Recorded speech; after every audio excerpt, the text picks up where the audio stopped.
Breaking news చూస్తున్నాము. హైదరాబాద్ లోని నార్సింగి పరిధిలో యువతి పట్ల వేధింపుల ఘటన వెలుగులోకి వచ్చింది. దానికి సంబంధించిన బ్రేకింగ్ న్యూస్ మనం చూస్తున్నాము. మంచిరేవుల సైకిల్ ట్రాక్ వద్ద యువతి వాకింగ్ చేస్తుండగా ఓ పోకిరి అసభ్యంగా ప్రవర్తించాడు.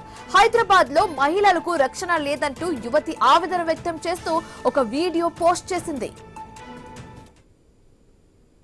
6 o'clock and at 6:15 this guy was jerking off right at the cycle track. It's crowded. If you're from Hyderabad, you would know this cycling track is extremely crowded. Even morning, like I wish my camera would have opened like 2 milliseconds earlier. I could have shown his face. This guy was jerking off right in front of me, and now he left. But asshole. What else am I supposed to wear? I'm running. And I don't even come before sunrise. I come always after sunrise. I check the sunrise time and I start at that time. Because I don't even feel safe in an auto or in a bike wearing running clothes. Because these auto walas and bike walas will keep staring and they will be like uncles, like 55-year-old uncles. This is supposed to be a safe space, right? Like, isn't it Hyderabad? I was trying. ఆ పోకరిగాడి వేషాలను యువతి cell phone లో video record చేయడంతో పరారైపోయాడు. యువతి video ఆధారంగా case నమోదు చేసుకున్న పోలీసులు యువకుడి కోసం గాలింపు చేపట్టారు.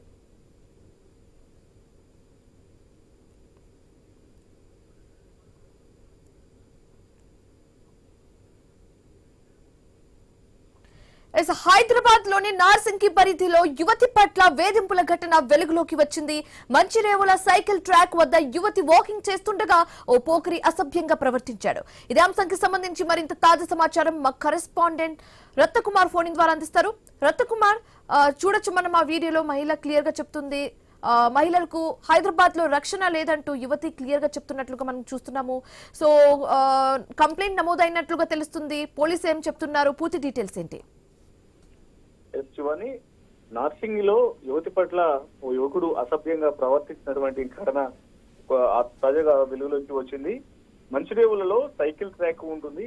సైకిల్ ట్రాక్ అక్కడ నిత్యం వాకింగ్ చేసుకునే వాళ్ళు కావచ్చు, అటు ఒకవైపున సైకిల్ ట్రాక్ అంటే కేవలం ఇటు సైకిల్స్ తీసుకొని అటు వైపున ప్రయాణం చేస్తూ ఉంటారు. ఇటు ఎక్సర్సైజ్ కు సంబంధించినటువంటి కార్యకలాపాలు అనేవి సైక్లింగ్ చేస్తూ కూడా కొంతమంది కనిపిస్తూ ఉంటారు. అందులో భాగంగానే ఓ యువతి తను వాకింగ్ చేస్తున్నటువంటి సందర్భంలో తన ముందే ఒక యువకుడు వచ్చి కొంత గలీజు పనులు చేస్తూ ఉండటాన్ని గమనించి ఇమ్మీడియట్ గా తన దగ్గర ఉన్నటువంటి మొబైల్ ఫోన్ లో ఆ వీడియో తీసేటువంటి ప్రయత్నం చేయగానే అతను ఆ విషయం చూసి ఒక్కసారిగా అక్కడి నుంచి పరారయ్యేటువంటి ప్రయత్నం చేశారు. ఇతను ఆమె అతన్ని పిలిచేటువంటి ప్రయత్నం చేసి అతన్ని రికార్డ్ చేసేందుకు ట్రై చేసినప్పటికీ కూడా ఆమె ఎప్పుడైతే వీడియో రికార్డ్ చేస్తున్న విషయం తెలిసి అక్కడ నుంచి పరారయ్యేటువంటి పరిస్థితి కనిపించింది. ఆ వీడియోలో ఈ దృశ్యాలన్నీ కూడా రికార్డ్ అయ్యాయి. ఇంకా తర్వాత ఆమె మాట్లాడుతూ సెల్ఫీ వీడియో ద్వారా తనకు జరిగినటువంటి యొక్క ఇన్సిడెంట్ కు సంబంధించి తెలియజేసింది. తన ముందుకు వచ్చి ఏ రకంగా అసభ్యంగా ప్రవర్తించాడు అనేది ఆ వీడియోలో ఆమె తెలియజేయడం జరిగింది. తను చూస్తూ ఉండగానే తన ముందే ఈ గలీజు పనులకు పూనుకున్నాడు. హైదరాబాద్ లో అసలు ఏం జరుగుతుంది, హైదరాబాద్ కి ఏమైంది, మహిళలకు సేఫ్ అనుకున్నా గానీ ఇలా ఉంటుంది అని తాను ఏమాత్రం ఊహించలేదు అంటూ సోషల్ మీడియాలో పోస్ట్ పెట్టింది. ప్రస్తుతం ఈ ఇన్సిడెంట్ పైన పోలీసులు ఆరా తీస్తున్నట్లు సమాచారం అందుతోంది. Thank you Ratnakumar. And this is like 6 o'clock and at 6:15 this guy was jerking off right at the cycle track. It's crowded. If you're from Hyderabad, you would know this cycling track is extremely crowded. Even morning, like I wish my camera would have opened like 2 milliseconds earlier.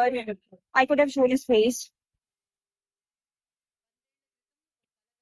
This guy was jerking off right in front of me, and now he left. But asshole. What else am I supposed to wear? I'm running. And I don't even come before sunrise. I come always after sunrise. I check the sunrise time and I start at that time. Because I don't even feel safe in an auto or in a bike wearing running clothes. Because these auto walas and bike walas will keep staring and they will be like uncles, like 55-year-old uncles. This is supposed to be a safe space, right? Like, isn't it Hyderabad?